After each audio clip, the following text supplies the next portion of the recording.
We are here with Mr. Moeketsi Mosola, Executive Director and CEO of South Africa Tourism. Thank you so very much for joining us. And the reason I say that is I missed you in Lisbon at the Global Travel and Tourism Summit. That's right. And then I was in Oslo a couple of weeks ago at the Global Ecotourism Conference, which had hundreds of people in the ecotourism industry from around the world. Yeah. And everybody said, without exception, you have to talk to South Africa people because they got it down for ecotourism. Since the theme of this conference is about success stories, could you tell me why would they be telling me that? Because I never did manage to meet up with the South African people.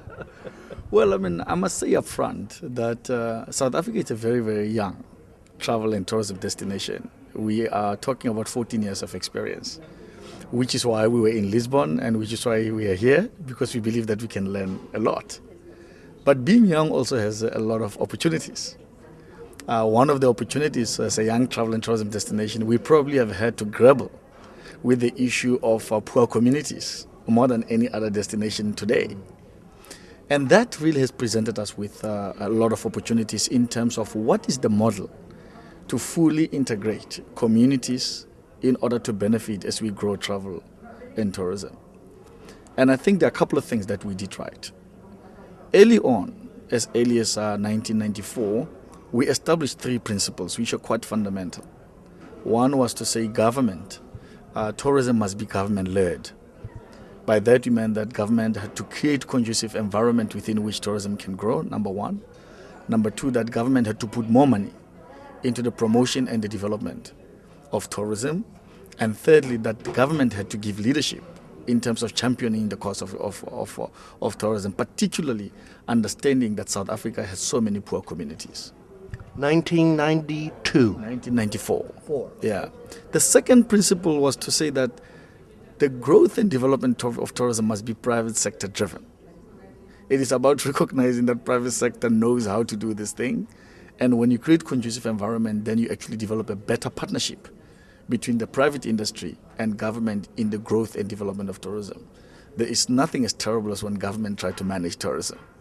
So really bring the private sector in, make sure that you bring the skills and the professionalism and the organization that you need. The third principle, which I think really from a success point of view has been really critical, is that tourism had to be community-based. By community-based, you recognize that tourism is consumed at source.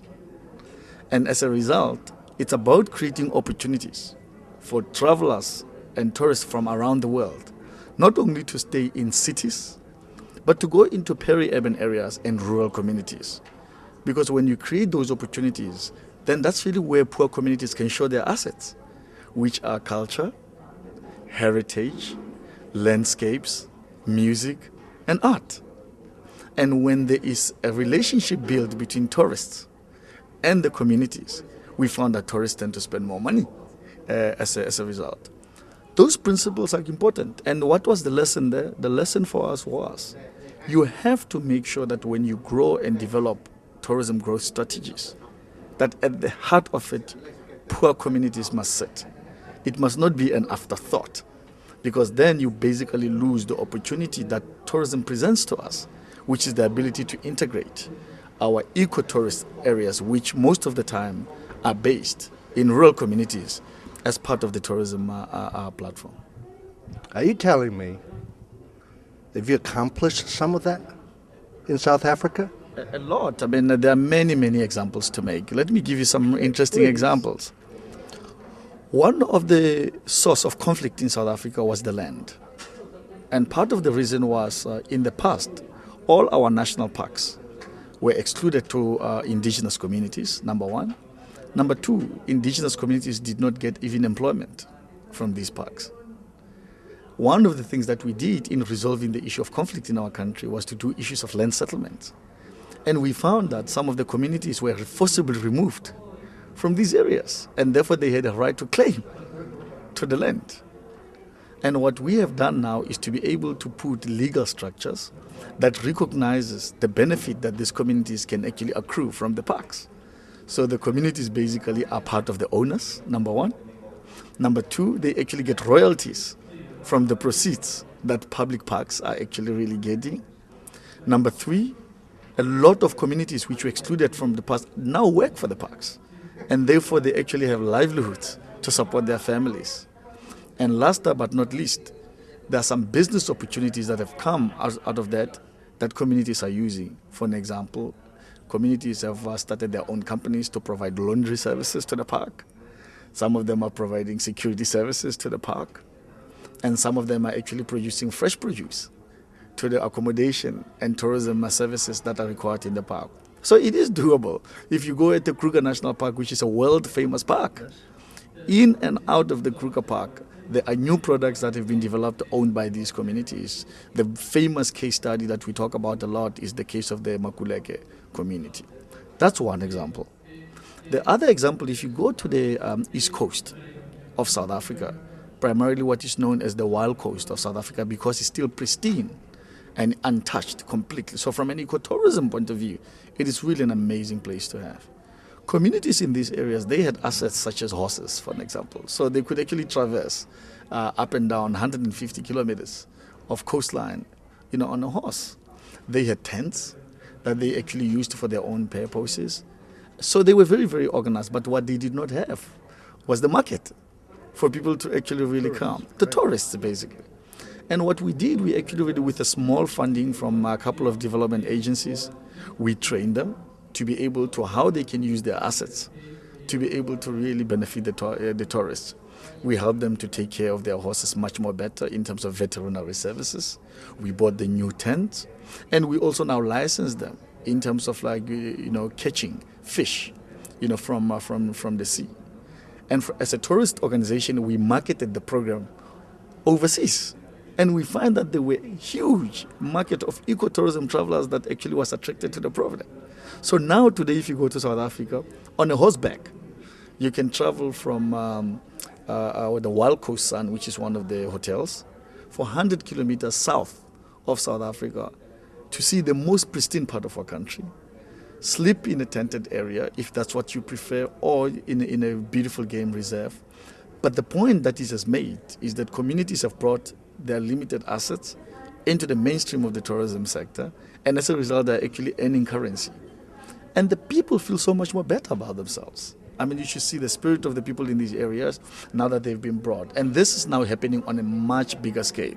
I'm just giving you two examples of what has been achieved. But if you go in any communities in our country now, peri-urban and rural community, you find more and more communities now joining and becoming part of the mainstream of the industry.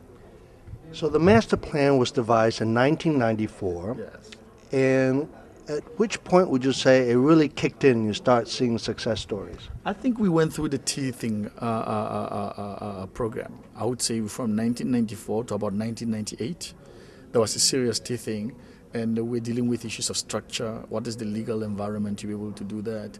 We're dealing with the whole issue of the land settlement, particularly because it was the big issue. But really, the program took off in 1999. I mean, 1999 to basically 2005, we really saw explosion of small B&Bs, bread and breakfast, coming out of these peri-urban areas. We saw guest houses. Owned by who? Owned by communities, individuals within the communities. We saw some of these communities, people who were nurses, giving up their nursing and taking their livelihood to invest in their home, convert it into bread and breakfast. We saw also in the townships, such as Soweto, which basically, as you know, politically would be no-go areas in the past, where more, teachers, nurses, police basically quit their job, took their livelihood, their lifetime savings, invested in tourism products. And these are the people who own these services today. People started to open restaurants. So you can go to Soweto today and have a good meal, sleep in a B&B, and basically really be able to see the assets that we have in these communities, which has been an incredible success in the last 7 to 8 years.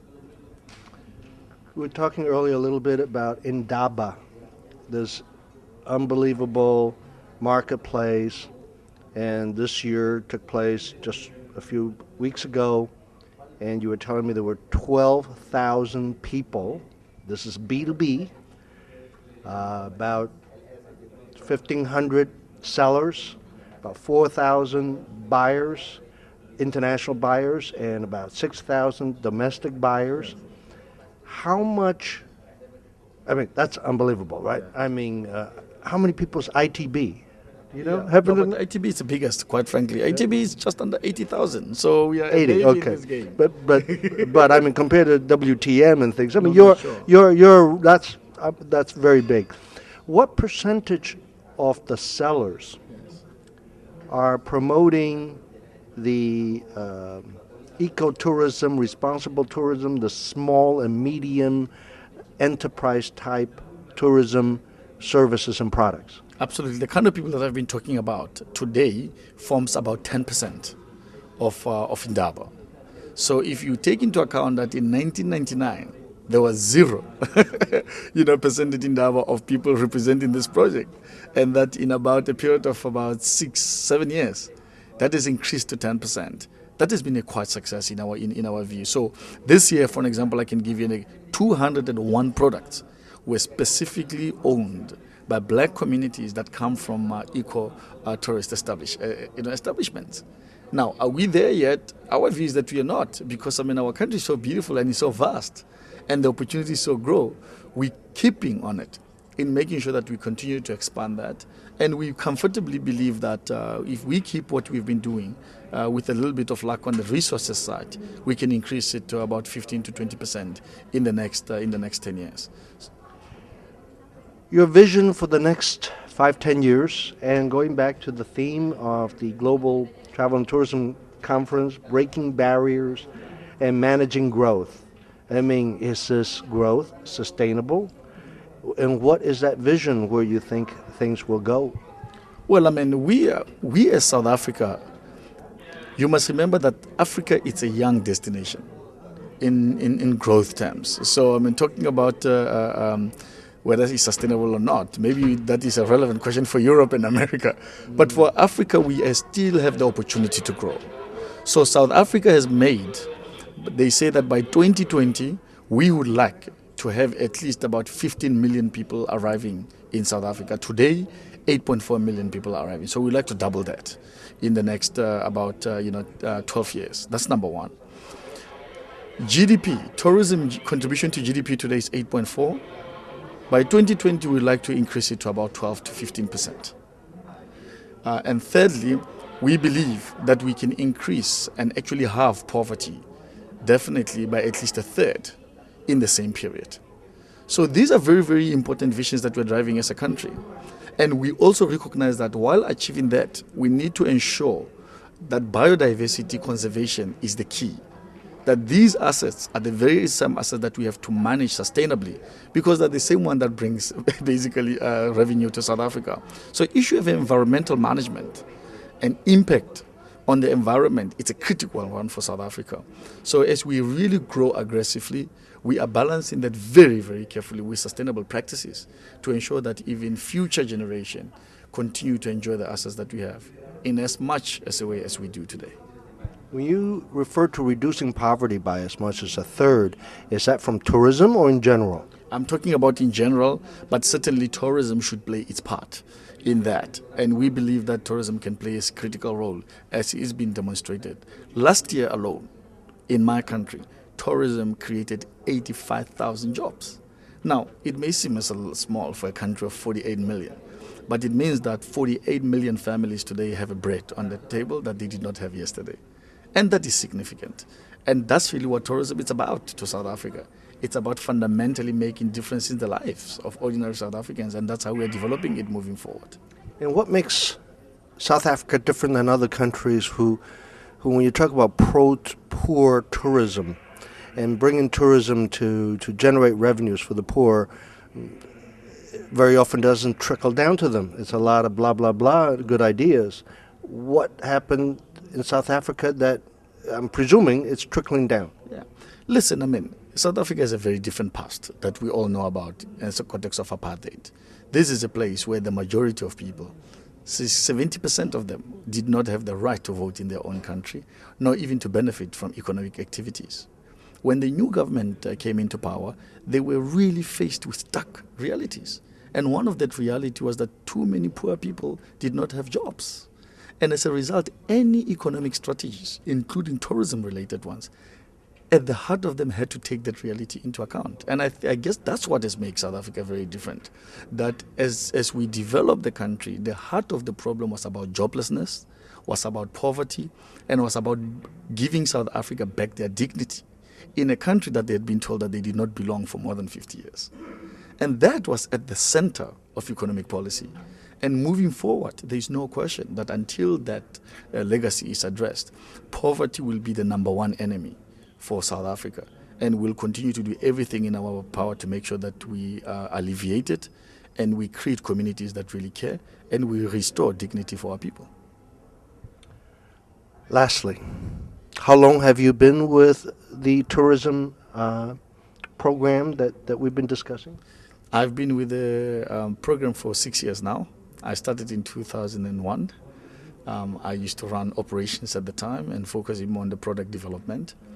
In 2004, I started really focusing much more on the marketing side, promoting and opening, increasing access to poor communities, to international and local markets. And really that's what I've been doing for the last 6 years. Well, obviously, South Africa Tourism has a great leader, and thank you so much for sharing that history and the success story. Well, thank you very much for having us.